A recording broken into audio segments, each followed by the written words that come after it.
was really interested in studying stem cells of the human brain because I think that the human brain is the most brilliant, amazing feat of engineering anywhere. And I think that understanding the stem cells that make the brain for the first time is one of the most enigmatic ways of really understanding who we are. My lab has been developing CAR T-cell therapies for cancer and had the opportunity to take them to the clinic here at UCLA. And there are now patients who are alive and well because of it, which is, by far the proudest thing I've ever done. And that is really how I got into stem cell research. It's that it provided a way for us to treat diseases that we could not treat otherwise. In my research, we're interested in helping infertile couples have a healthy baby.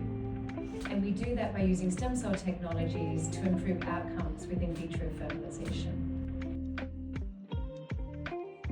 I will not choose a different career now that I've done it for a while.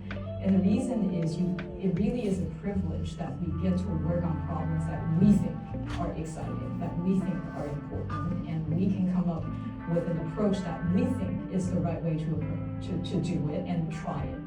I chose to stay in science because I wanted to have an impact. I couldn't have imagined the career I would have had. Judy and I were talking earlier, I grew up on a sheep farm in outback Australia, and we didn't even have a movie theatre in the town that I grew up in. To now be here on this stage, being able to talk to you what it's like to be a scientist at a #1 public institution in the United States. So you should definitely go for it. You never know where your path's going to lead.